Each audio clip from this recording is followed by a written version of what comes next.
ساتوی پسرو وینو داد شهیدانو کور داد تورانو کور داد باتورانو کور داد باتورانو کور ساتوی پسرو وینو داد شهیدانو کور داد باتورانو کور داد باتورانو کور داد باتورانو کور داد باتورانو کور ستاکانی او بوټی ټول مونږ ته لالو ندی ستاکانی او بوټی ټول مونږ ته لالو ندی. Hello and welcome. You're watching English News Bulletin on RTA News with me, Suleiman Talash. Let's dive into today's news updates from the country and beyond.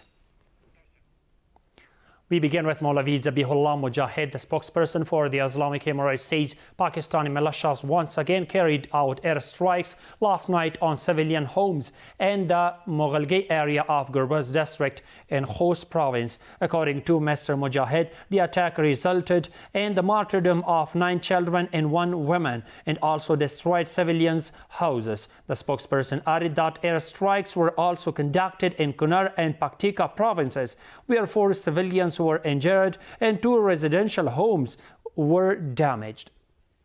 On the other hand, Kabul residents condemn a recent Pakistani attack, saying negotiators lacked sincerity. They vowed full support for Afghan security forces and stand ready to defend their country at any cost. Yamarian has more.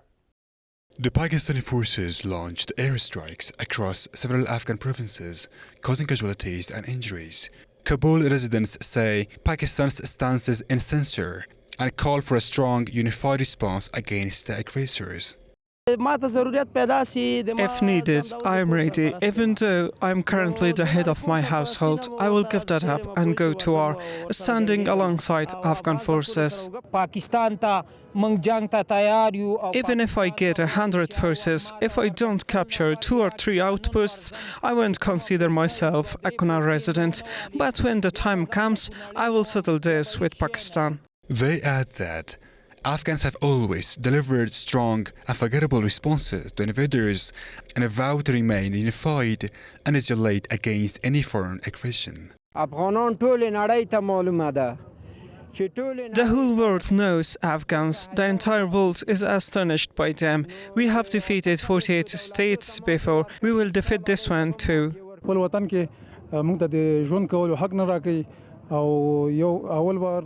In our own homeland, we are denied the right to live, and Pakistan should not test our patience anymore. The world knows what kind of people Afghans are and what kind of land this is. The attacks last night in Khost, Paktia and Kunar provinces left several Afghan martyred and injured, highlighting the ongoing threat from Pakistani forces. Meanwhile, former U.S. Special Representative for Afghanistan Zalmay Khalilzad has condemned last night's attacks by Pakistani forces on Afghan territory, expressing condolences to the families of the victims.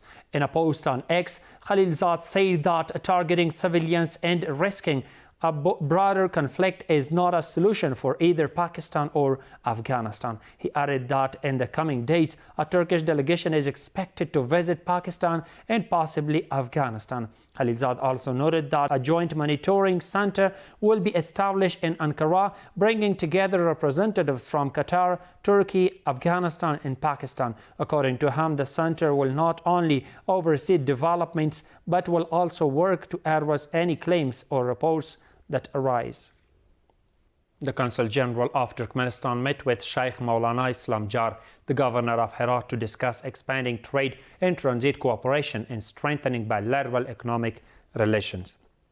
According to Herat Governor's media office, the Consul General said Turkmenistan is working to facilitate the transport of Afghanistan's fresh and dried fruits to regional markets, as well as the export of cement and medicine to Afghanistan.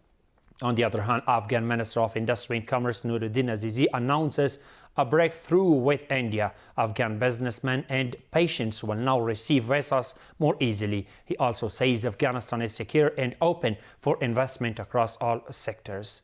Here is a detailed story. The Minister of Industry and Commerce, Nuruddin Azizi, held talks with his Indian counterpart, securing assurances that visas will now be issued for Afghan businessmen and patients seeking treatment in India. The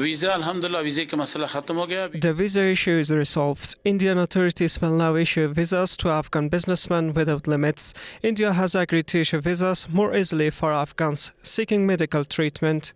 He also said that in banking, Afghan and Indian banks will cooperate closely to resolve any minor issues and streamline transactions between the two countries.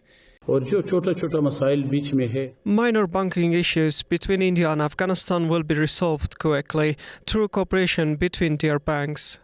Mr. Azizi also reassured Indian investors that security in Afghanistan has improved and they can invest in the country without any concerns. There is no problem in security sector in Afghanistan. We invite everyone to come and invest in Afghanistan. They can invest in any sector they want and we will provide them with facilities. During the visit, both sides also discussed new trade agreements, paving the way for joint investments, organizing exhibitions together, and developing the Amritsar-Kabul air corridor.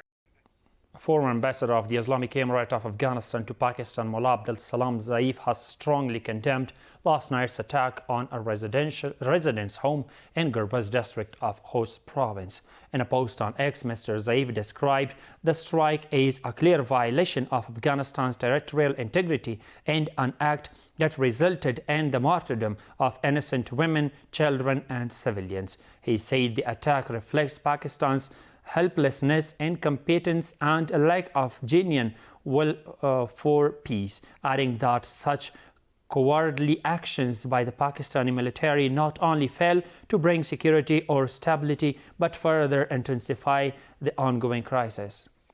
On the other hand, the Afghan embassy in Indonesia has announced that the process of printing and issuing new passports for Afghans residing in the country has commenced. The embassy added that Afghan citizens can now visit the embassy to apply for and receive their passports. Qari Hamidullah Tamkeen, the cultural attaché of the Ministry of Information and Culture, participated in a 3-day international conference titled Health, Culture and Tourism, organized by the Stockholm International Organization in collaboration with the Ministry of Health and the Ministry of Culture and Tourism of Turkey.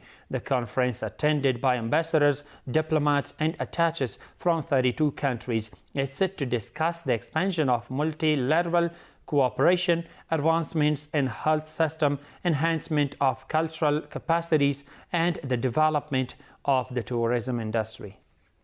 The Afghan embassy in Tehran announced that 81 Afghan prisoners have been transferred from Iran back to Afghanistan. According to the embassy, the total number of Afghan inmates transferred from various provinces of Iran to Afghanistan has now reached 292 individuals.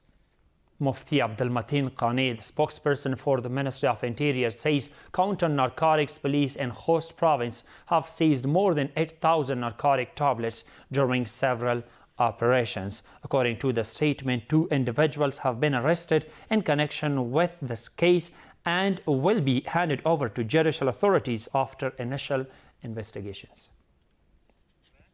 The Ministry of Public Works states that nearly 600,000 metric tons of goods have been exported and imported through Afghanistan's railway lines over the past month. According to the ministry, these shipments were carried out via the Heratan, Aqina, Torgondai and Khawaf Herat railway routes. And the final one reached that the 209 Al-Fatah Corps says in a statement that the intelligence units of its 3rd Infantry Brigade have discovered and seized several weapons and military ammunition in the Sholgara district of Balkh province. According to the statement, the seized items include 6 AKM rifles, 1 pistol, 489 PKM rounds, 322 AKM rounds, 15 magazines, 4 hand grenades, and others. That's all for now. Stay with us to stay updated. Thank you for watching.